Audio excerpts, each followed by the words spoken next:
Equating Eleanor Cameron's ecological vision in her 1954 novel, The Wonderful Flight to the Mushroom Planet, with reality at the time was not only crazy talk, stupid talk, it was simply mashugana.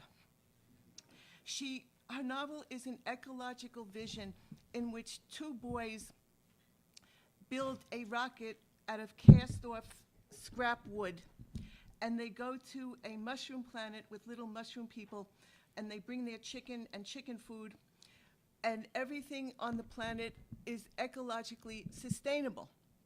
And I became a science fiction critic because I loved this novel. But in my little 10-year-old heart, I never thought that sustainability would become real. And it has. Just like science fiction visions of technology, like submarines becoming real or communications satellites becoming real, the mushroom planet has become real. In that now, in 2017, people are making material like buildings and chairs and factories out of plants. So Cameron thought of all this, and it's amazing. We have mushroom houses, and we can have mushroom factories. And it's what really epitomizes what's happening is the Keebler Cookie song. And my fellow baby boomers, you might remember this song. It goes like this. So I'm going to wake you up at 9 o'clock in the morning in the rain by singing, which is not one of my talents. Man, you never would believe where the Keebler cookies come from. They're baked by little elves in a hollow tree. And what do you think make these cookies so uncommon? They're baked in magic ovens, and there's no factory. Hey! So, thank you. So what we have is that the cookies really, there are no elves. Elves will never happen. But the cookies can be baked in a tree, and there's no factory. Hey, that's what's going on now, which I was incredulous about this. The factory can now become one with a hollow tree. This is like it's unbelievable. Like, oi, now I have to worry that the houses and chairs will have calories, and the houses and chairs will raise my cholesterol. This is like a new problem. It's not bad enough what's going on. So here's a description of what I mean by the houses and the chairs and things being made out of ecologically based biological material. This is a quote about Terraform One, the open network ecology based in Brooklyn. And it has created a waste-free, pollution-free mushroom chair, the first of its kind.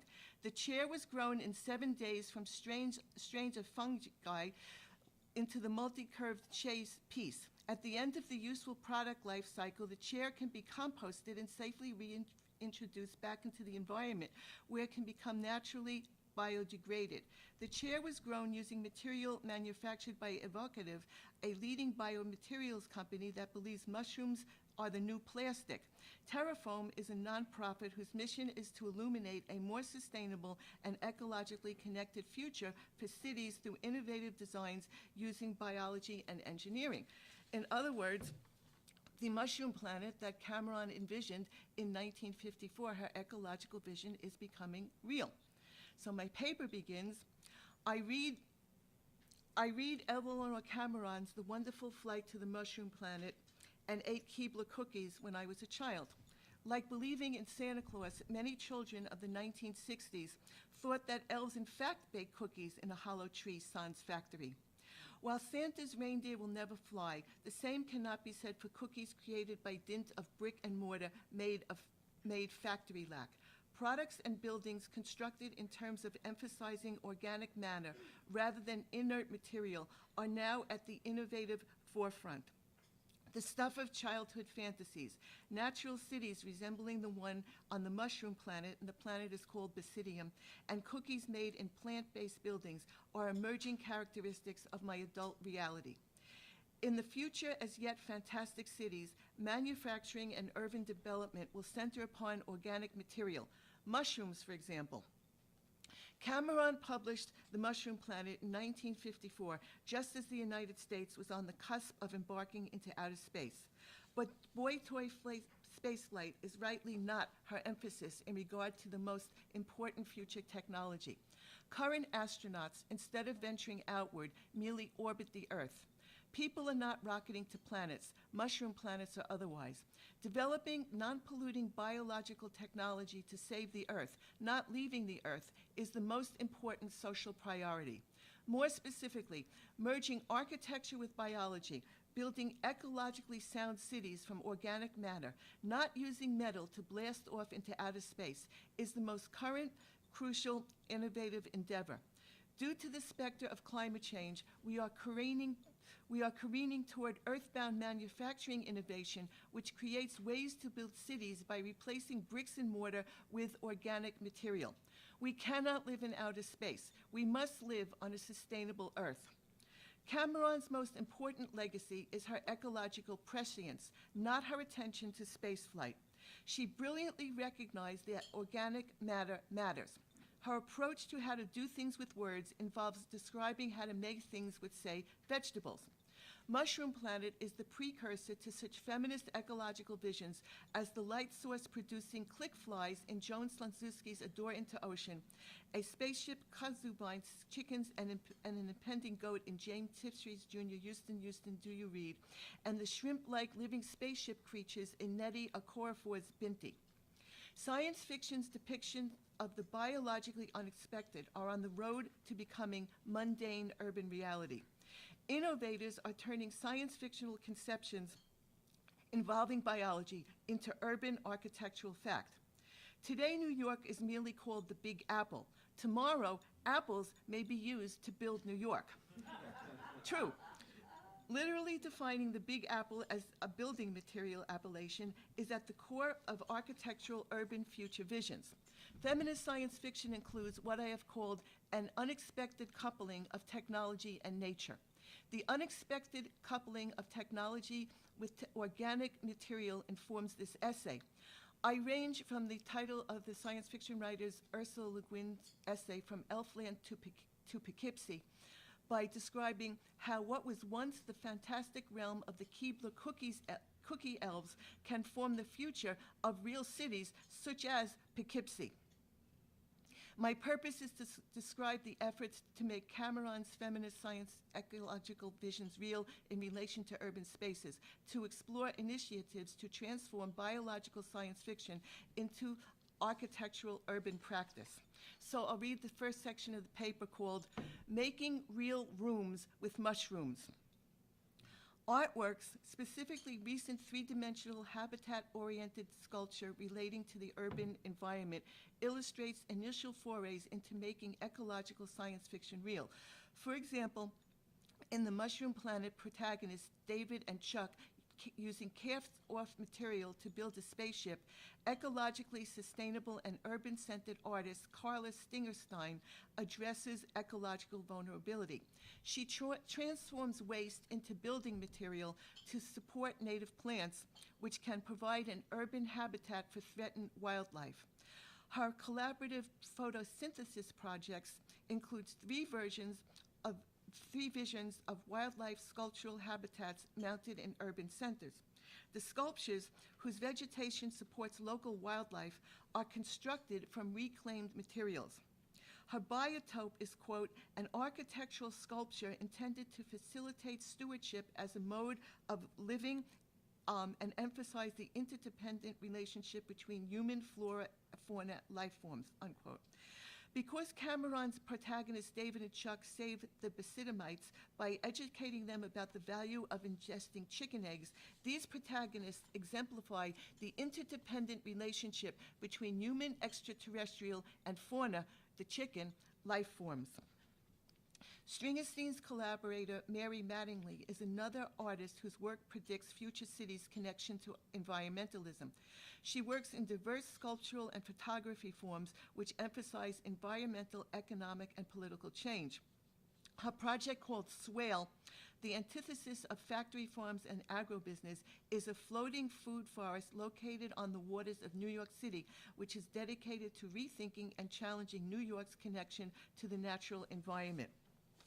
It's a big barge boat with food on it, and you could go and pick the food, and it's located in the Bronx. And today's the last day that you could go, and I hope they do something with Swale next summer. But it's really cool. You could go and take your little plastic bag, which is ecologically unsound, and go pick vegetables and bring it home.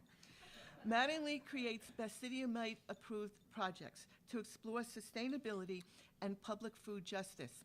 The following description of her reimagined ecological food production solution is analogous to Cameron's Basidiomite's reimagined ecological clothing production solution. According to Mattingly, together we are reimagining our city. Swale brings us one step closer to transforming our city from dependence on large-scale supply chains with little accountability to one that strives for community independence. It's a call to action, a vision of what a New York City of the future could be, unquote. Both Cameron and Mattingly advocate using a do-it-yourself aesthetic involving surplus wooden materials. The sustainability resonant word franz appears both in the description of swale and in Cameron's description of Basidium's flora. Franz would make an appropriate building material developed by David Benjamin's architectural firm called The Living. This firm takes Stingerstein's and Mattingly's art a step further to an interaction of art and design resulting in biologically based material. The material is used to construct real buildings. Quote, The Living builds full-scale functioning prototypes which apply generative design biology and new materials to real built projects relating to technology, culture, and the environment, unquote. Biofabrication, one of these prototypes, uses synthetic biology to manufacture building materials which improve upon traditional materials in terms of performance and sustainability. This material is produced from new strains of bacteria which combine properties of natural bacteria. Startlingly, the bacteria itself acts as factories, quote. Then we use the bacteria as tiny factories to produce composite sheets with new properties of structure and transparency. Most important, these composite materials can be grown from sugar rather than refined oil, reducing carbon emissions and improving global flows of energy and raw materials, unquote. The tiny factories are indeed devoid of bricks and mortar. Growing sustainable building materials from sugar is certainly a better use of sugar than ingesting it in the form of Keebler cookies. I like healthy eating.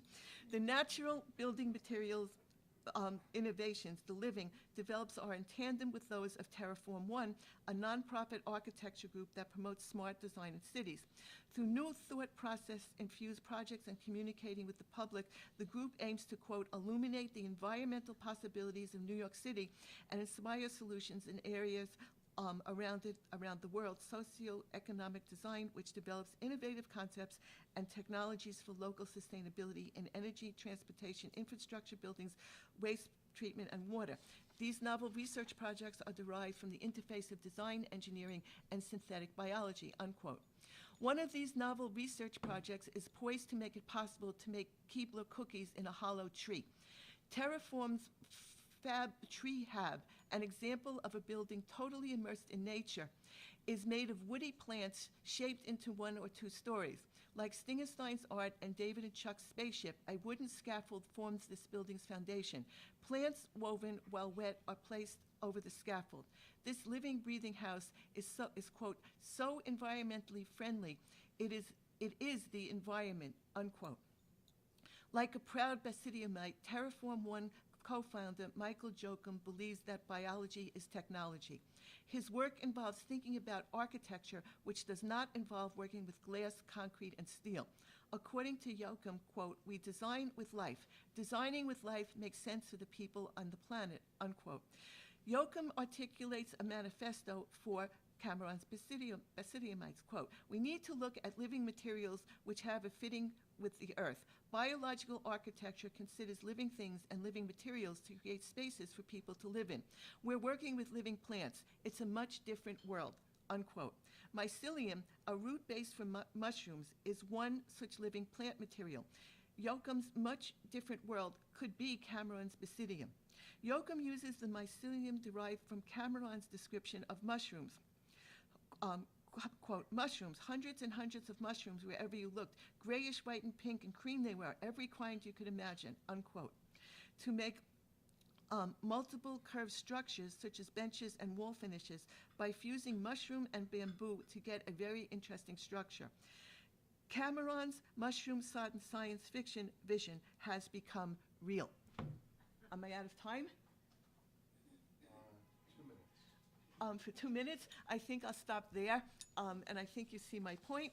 And I like to use literature not just to examine it, but to make the world better. And I think that Cameron was a very prescient female science fiction critic, female science fiction writer, and I think her vision in 1954 was amazing, and it made me into a science fiction scholar, and now I could stand here in 2017 and say that we should read this. It's not just for children, and her work can make the world a better place, because we need to do what she said back then. Thank you.